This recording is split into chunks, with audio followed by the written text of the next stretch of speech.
The night was unusually cold for early autumn. The city streets buzzed with the hum of passing cars, neon lights reflecting off the wet pavement. But in a quiet corner near the entrance of a bakery, someone sat huddled against the wall, her arms wrapped around herself, knees pulled close to her chest. She was young, maybe late 20s, her clothes thin and worn, her eyes closed in exhaustion. A black SUV rolled to a stop nearby. Inside, a little girl's voice broke the silence. Daddy, why is she sleeping here? The driver, Daniel Hart, shifted uncomfortably. He was the kind of man people read about in magazines, a millionaire investor, widowed young, raising his 7-year-old daughter, Lily, on his own. To the world, he had everything: wealth, power, influence. But in that moment, he felt stripped of it all by his daughter's innocent question. Maybe she doesn't have a place to stay, he answered quietly. Lily pressed her small hand against the window, her big blue eyes fixed on the stranger outside. But Daddy, it's cold. She'll be sick. Daniel hesitated. The rules of his world were clear: don't get involved, don't take risks, don't let strangers into your carefully built life. But Lily's voice carried a weight he couldn't ignore. Can we help her, Daddy? Please. The father's jaw tightened. He thought about how many times he had passed people on the streets without stopping, convincing himself he donated enough to charities that it wasn't his problem. But this time was different. His daughter was watching, and her eyes demanded an answer. With a sigh, he stepped out of the SUV. Dash dash dash. The woman stirred when his shadow fell over her. Her eyes fluttered open, startled. I'm sorry, Daniel said quickly, crouching down. Are you all right? She blinked at him, wary, then shook her head. I'm fine. Just tired. Her voice was fragile, the kind that spoke of days without real rest. You shouldn't be out here, he said. Do you have somewhere to go? Her lips trembled into a faint smile. I used to. Lily's door creaked open, and she hopped out before her father could stop her. She hurried over, clutching her pink stuffed bunny. You can come home with us, Lily said earnestly, holding out the toy as if it were a key to the world. The woman's eyes filled with tears. She glanced at Daniel, unsure, waiting for him to retract the child's invitation. But he didn't. For reasons he couldn't explain, not even to himself, he found himself saying, she's right. Come with us. Just for tonight. It's too cold to stay out here. Dash dash dash. Her name was Emma. Over dinner, a simple meal of pasta Lily had begged her father to cook, she told them bits and pieces of her story. She had once worked at a bookstore, loved literature, and dreamed of teaching. But then her mother got sick, the bills piled up, and after her mother passed, everything unraveled. One missed rent payment turned into 3, and before she knew it, she was out on the street. Daniel listened quietly. He wasn't a man who liked stories. In business, stories were distractions. But something about Emma's words pulled at him. Maybe because he knew loss too well. His wife, Sarah, had died when Lily was just a toddler. He remembered those nights when the house felt too big, too empty.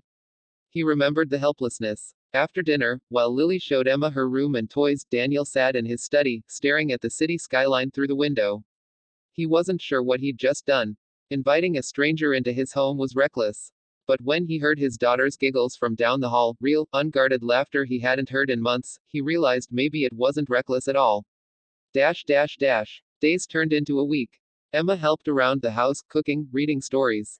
To Lily, even helping with homework. She never asked for money, never acted entitled.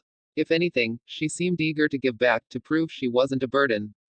One afternoon, Daniel came home early and found Emma sitting on the floor of the living room, Lily curled up beside her as she read aloud from a battered copy of Charlotte's Web. His daughter's eyes were wide with wonder, hanging on every word. For the first time in years, Daniel felt something shift inside him. A warmth he thought he'd buried with his wife flickered back to life. Dash dash dash. But not everyone saw it that way. At a charity gala the following week, a business associate pulled Daniel aside. I heard you've taken in some homeless woman, the man sneered. Daniel, you have to think of your reputation. What if she's dangerous? A scam artist. The words stung, not because they might be true, but because they echoed Daniel's own fears. He didn't fully know Emma. What if he was being naive? That night, he confronted her gently. Emma, be honest with me. Why didn't you go to a shelter? Her eyes dropped to the floor. I tried. They were full. And the few places that weren't, they weren't safe. I didn't want to risk it. She looked up then, tears brimming. But I understand if you don't want me here anymore. You've already done more for me than anyone has. Daniel studied her for a long moment. Then, without a word, he shook his head. You're not going anywhere. Dash dash dash. The unexpected twist came 2 weeks later. Daniel received a call from the local school principal. Lily had written an essay titled The Person I Admire Most. Expecting it to be about her late mother, or maybe him, Daniel was shocked when the principal read the lines aloud. I admire Miss Emma. She is brave because even when she lost her home, she never lost her kindness. She makes me feel safe and loved. I want to be like her when I grow up. Daniel felt a lump in his throat. It wasn't the $1 million deals or the skyscrapers with his name on them that mattered. It was this, the impact of kindness on his daughter's heart. Dash dash dash. One evening, as they all sat around the dinner table, Daniel finally voiced what had been building inside him. Emma, I can't change the past. I can't erase what you've been through. But I can offer you a future. If you want it, this can be your home too. Emma froze, her fork halfway to her mouth. Daniel, you don't owe me anything, he interrupted softly. But Lily needs you. And, maybe I do too.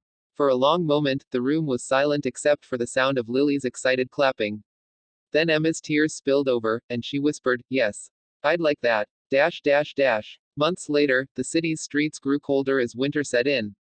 But inside the Hart residence, warmth filled every corner, not just from the fire crackling in the hearth, but from the laughter, the love, and the second chance at family they had built together. And sometimes, when Daniel tucked Lily into bed, he thought back to that night outside the bakery. To her simple question, Daddy, why is she sleeping here? It had seemed so small at the time. But it changed everything.